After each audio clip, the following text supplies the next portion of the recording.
Hey everybody, a bit of an odd one this time, once again in the M41 Bulldog. This time we've ended up on Pearl River. The enemy have a platoon of T-49s and a T-37. Obviously they were trying to get the light tank missions done as well. Meanwhile, I was platooned up with Diogenes and assassinated. Now, I really hate getting this map in a light tank. I think for this match I was trying to get the final light tank mission done for the Stood 4, which is to spot for 4,000 damage. And on this map, M41, it's not going to happen. I decided to just head down the west side of the map like I usually would in the medium. I figured maybe I could find a spot down there I could light some tanks. Even if I couldn't get spotting damage on them, I'd at least be able to figure out where the enemy were deploying. And right away we lose on GC. Armored Corps killed it for some reason, I'm not sure why. I'm sure he did have a reason. Either way, he then gets apparently hit by one of the other RD or something, or maybe the RD shot him first. I'm not clear on what happened, but there was a lot of people shooting about it in chat all game, and it kind of fucked us up. So although on paper our team is much better than the enemy team, much less red on our team than theirs, as you can see, we're already off to a really bad start. And if you look at the way our team's deployed on the map, we're off to an even worse start because Armored Corps hasn't left base. Presumably, I don't know why. He wasn't banned because he was typing later in the match, so he decided to stay there. And Indian Panzer was the only thing on the west flank with me, and the only thing between the enemy and our army. Now, as it happens, the enemy didn't push any light tanks or medium tanks down this flank, only the KV-4 and the T-57, which both hung pretty far back, and I was able to get away safely. But this is not a good situation. We've got a couple of tanks sitting in the north pass blocking the map. We've got way too many tanks in the middle, including light tanks. I don't know why they're there. And then we have this.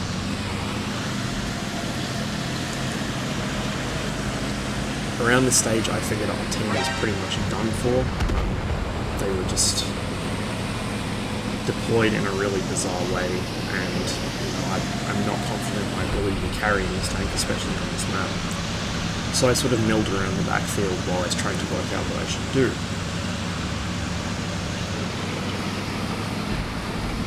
We started losing people around the middle. Although we do have the numbers advantage on the enemy team at the moment, they have the hit points advantage. As you can see, they still have full health heavies in the north pass, while our heavies up there are going to die very shortly. Most of our tanks in the middle are pretty beat up as well, with only assassinated having a real amount of hit points. I decided to come through the centre and just see if I can get through. At this stage I was kind of thinking maybe I could try and knock out the enemy RD and either cap fast or roll up behind the heavies, depending on what they were doing.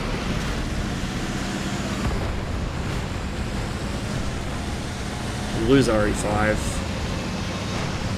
I make a mad dash towards the enemy base. I couldn't actually get my aim to lock on that RE251. I should probably get that mod that automatically locks things if the mouse open and hit auto aim whether you're actually on them or not. Because when you're driving a light tank around at 70 kilometers an hour, it can be quite hard to actually get the cursor on you.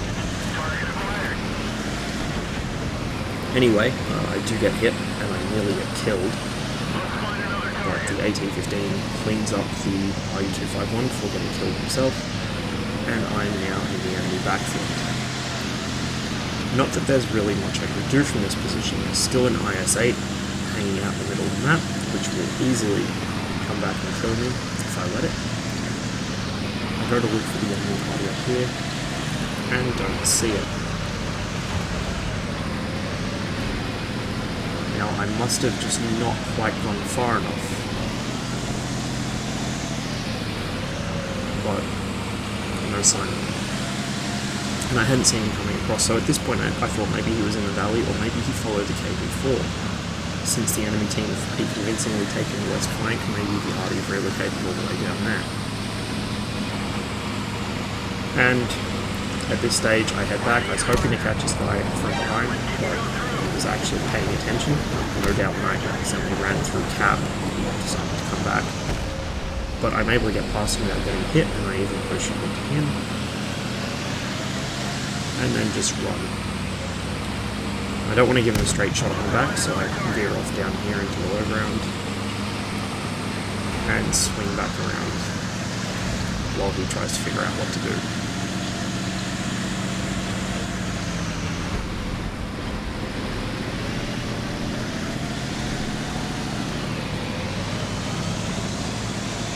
If there's one thing this video is a really good showcase of, it's the mobility of the M41.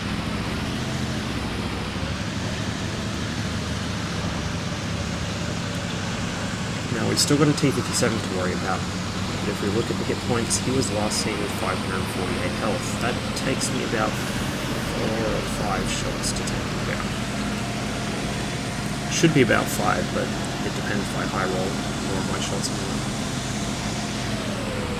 Either way, I don't want to follow him directly in case he's turned around, or in case the Artie's covering him. And so instead I stick to the left and stay on the high ground, and look to set myself up in the bushes overlooking our cap. Still no sign of the Artie for me, but look where the Batchat was spotted. I actually drove right past there. He must have been just in defilade.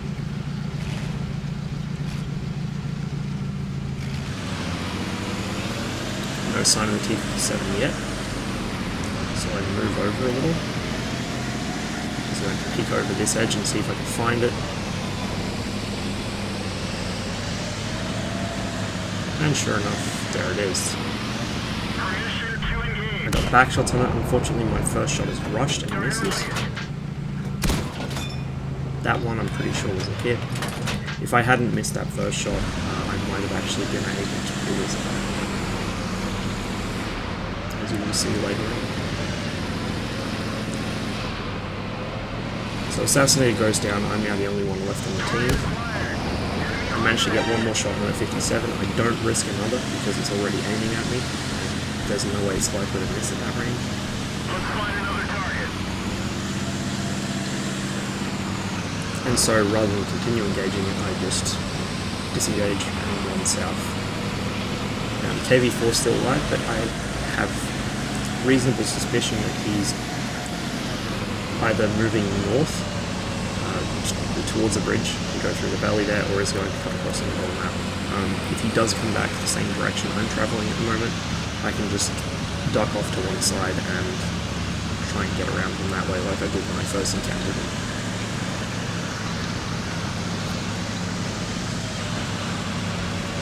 I've got 7 minutes on the clock, which is plenty of time to play with. No reason to charge headlong into an enemy that knows I'm coming. And so I work my way all the way back around.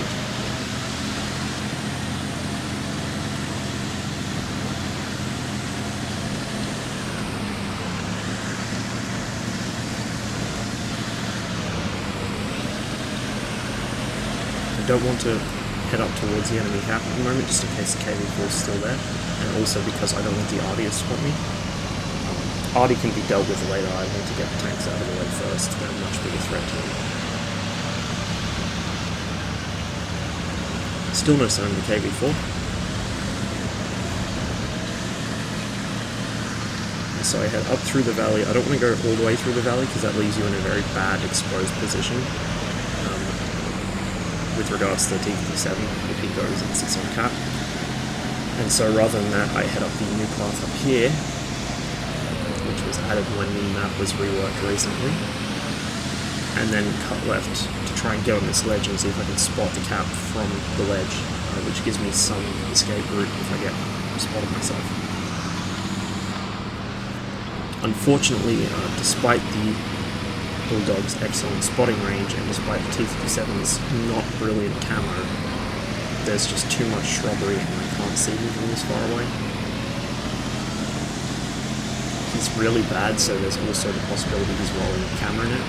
I figure maybe he's actually pulled back, so I start to work my way through the center of the map again, Now this was probably the riskiest part, because if I'd run into the KV-4 here, I would have been dead for certain. There'd be no escaping in this. It's just too narrow. This is why I didn't want to come here in the first place at the start of the game. It's not good terrain for light tanks. It's not even really good terrain for medium tanks, which is why you never see me come here.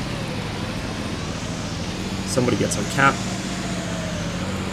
and that's decided my next course of action. I'm going to head back, see what it is. If it's a T-57, I'll try and kill it. If it's a KV-4, I'll try and stall it for a while. KV-4 still has over 1,000 health, so it's going to be very difficult to deal with him. Even if I pin him every shot, that's going to take me a good 9 or 10 shots to kill him. Unfortunately, I still can't see the 57. I have to roll all the way out here into the open, and of course that was a mistake. I should have stayed on the ledge and just worked my way around the foliage that way. I get spotted as the T-57 rolls towards me, and it's already too late. That hesitation there is what cost me the game.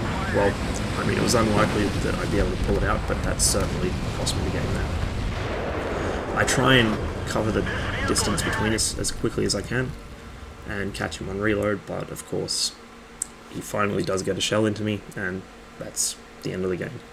I ended up travelling a pretty serious amount of distance in this match.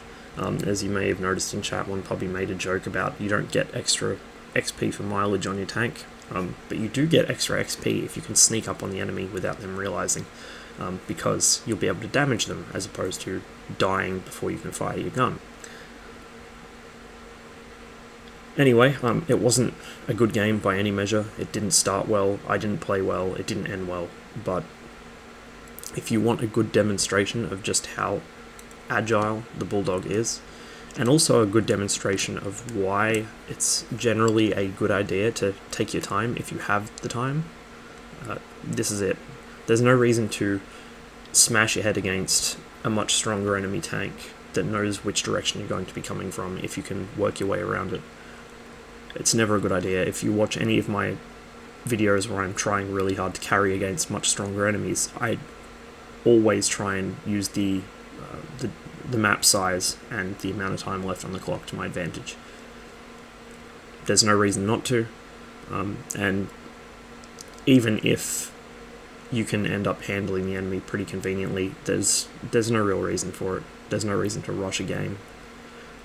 With that said, there's also no reason to sit around and waste time. So you've got to keep an eye on the clock. That's actually one of the biggest mistakes a lot of people make, myself included, is they'll get carried away doing something on some flank of the map and they won't notice the timer ticking down. And so what was previously a winnable game turns into either a draw or a loss. Usually a draw, because they just don't see how much time they got left on the clock, and by the time they realise, it's too late to do anything about it. Anyway, thanks for watching. Hopefully the next video will be a little bit more exciting. Like I said, this one's mostly just a showcase of the Bulldog's mobility and why you should use that mobility when the opportunity is presented. But until the next time, I wish you the best of luck in the field, and I'll see you on the next one.